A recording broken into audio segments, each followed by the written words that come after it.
Welcome to AWS Cloud Academy, a journey to pinnacle of success. In this video, we will be starting with the actual AWS services. The first service that we will be learning is IAM, that is AWS Identity and Access Management. This is one of the most important services that any professional working on cloud should be aware of, as this deals with securing your applications and data on cloud. And as AWS mentioned, that security in cloud is a shared responsibility model, where we are also equally responsible in safeguarding our data on cloud. AWS is responsible for security of the cloud and customer is responsible for security in the cloud. IAM service basically provides fine-grained access controls across all AWS services and users consuming these services. Best practices applied to IAM service is to provide least privilege access to services and users under specific conditions. IAM service is offered by AWS without any charge. It is free of charge. Now let's understand how IAM works. IAM provides authentication, that is, verifying the identity of a user or service, and authorization, that is, determining the access rights of the users authenticated. IAM determines who can access what of the AWS service. By default, AWS denies all permissions to the principals, where principals are the users, role, federated users, or an application. We need to explicitly define what permissions you want to provide to the principals trying to access your AWS account and its services. So let's understand this with a flow diagram below. First is authentication, where you need to access your AWS account that is similar to login credentials, like the email ID and password that you use to log into the AWS account. Apart from the console, you can access your AWS account using AWS CLI and AWS API, which we will be seeing during our learning journey of cloud. Once your email ID and password is authenticated by IAM, you are provided access to your AWS account. After you are successfully logged in, the next step IAM does is to check what the user can do on which service. This is what we call authorization, where users that are logged in are allowed to do only tasks that they are authorized to do as per least privilege principle of IAM. Like for example, root user has full admin rights and can perform any action on any service without any restrictions. Hence, AWS always recommends that root users must not be used to manage your AWS account and access services within it. Hence, AWS provides an option to create users with permissions that are required to perform specific tasks. This is at most critical in IT companies, as each team member should be provided with only the required access for him or her to perform their jobs. After successful login, when the principal makes a request for an action or operation on the AWS resource, IAM checks if that user is authorized to do what he is trying to do. If yes, the action is allowed. If not, the action is denied, with a message that you are not authorized to perform this action on this AWS service. IAM allows you to set very granular level permissions so that you can safeguard your infrastructure on AWS from malicious attacks and address security risk more efficiently. Now let's start with getting our hands dirty by working on the IAM console. Navigate to the AWS console and search for IAM service directly by typing IAM in the search field. Other options that you can try: under services, go to security, identity and compliance and select IAM. Once you land into the IAM page, you see many options pertaining to this service. That is, a IAM dashboard is displayed with various security recommendations provided by AWS. As we had already set multi-factor authentication for our root user in our last videos, you can see a green tick mark against this recommendation. Also, we don't have any active access keys for our root account, so you can see a green tick mark against this recommendation. The third recommendation is to update policies with the deprecated actions for billing and cost management products. So this is a very latest recommendation provided by AWS, which is released on January 11, 2023. So let's not look at this for now because we can use our IAM policies until July 6, 2023. Under the second section, that is IAM resources, you can see the various resources, that is user groups, users, roles, policies, and identity providers.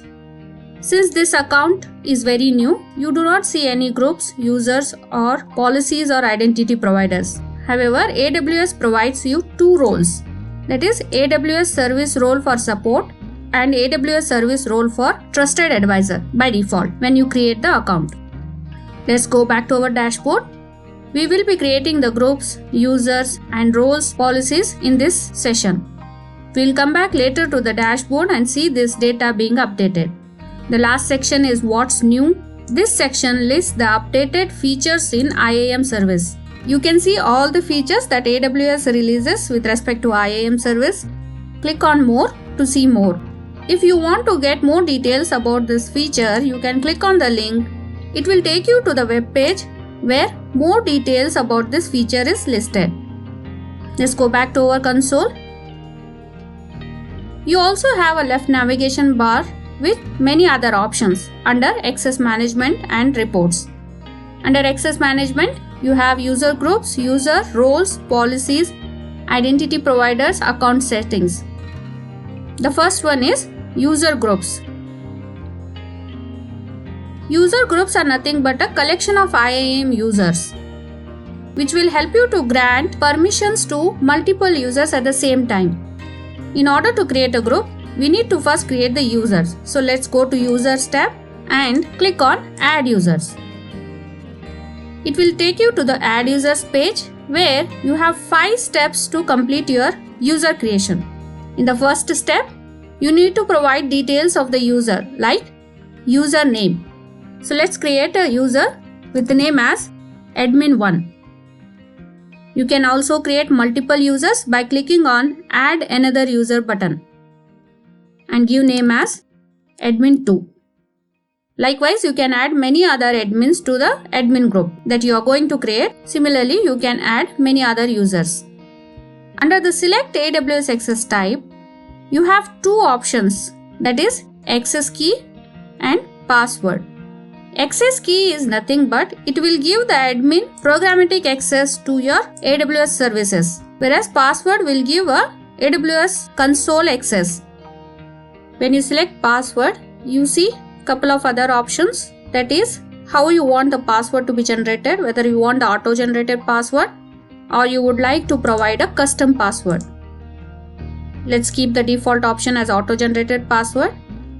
Second option is required password reset, where users must create a password in the next sign-in. This is to ensure that IAM users change their password at the time of their first login. Click on Next to set the permissions.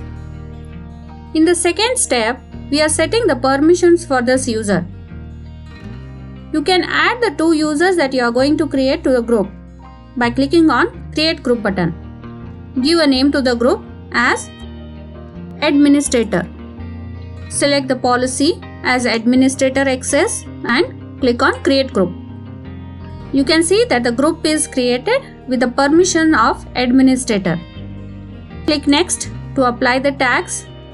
Tags are nothing but a key value pair you can add to the user, like enter key as name and value as Administrator. Click on Next. In the fourth step, you are reviewing all the details for the user. That is, usernames are admin1 and admin2. The group these users are assigned to are administrators. The policy that we are applying is administrator access, and the tags that we are giving as name administrator. Once all the details are reviewed and verified, click on Create Users. You see a success message that our admin group is created with two admin users, namely admin1 and admin2. Normally in IT companies, the IAM user administrator is done by a particular team who will create the users and provide login details to them via email. You need to click on Download CSV. The CSV file will get downloaded in your download folders. You can also email instructions for signing in to the AWS Management Console for these users by sending an email to their email address. This completes creation of 2 users. So let's close this window, go back to the dashboard to verify that there is 1 user group and 2 users being added to the dashboard. As we know that AWS highly recommends not to use the root credentials to manage the AWS account, we can use this admin user login credential to log into our console. Let's log out from the root account and sign in to the console with the IAM user. Select IAM user, enter the 12-digit account ID or the account alias.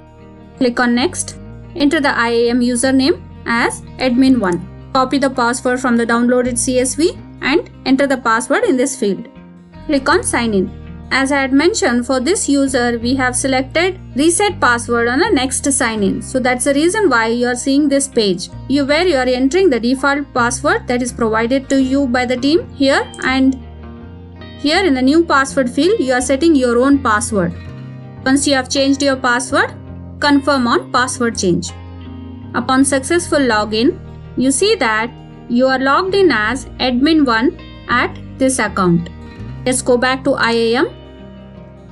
Here in the IAM dashboard for the IAM user, you see one more security recommendation, that is to set the MFA for the IAM user. We will follow the same steps that we did for a root user for IAM user to set this MFA, multi-factor authentication. Under the IAM resource section, you see that there is one group with 2 users, 2 default roles that is created by AWS, and the new features that are listed for the IAM service. Now let's understand what are roles. Roles are nothing but the permissions that you give to any AWS service to perform actions on any other AWS service. Roles are set on the AWS services.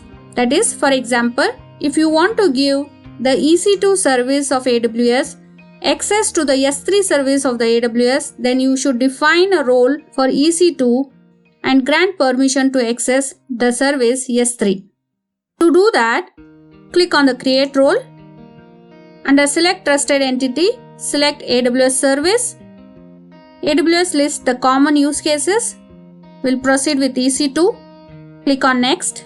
Here you can apply the permissions to your EC2 service by selecting the permissions listed in the Permissions Policies section. Now for our example, I need to provide S3 permission. So type S3, enter. In the search result, you see all the S3 related permissions that you can apply to your EC2 machine. So let's select S3 full access. Click on Next. Give a name to the role as EC2 S3 role.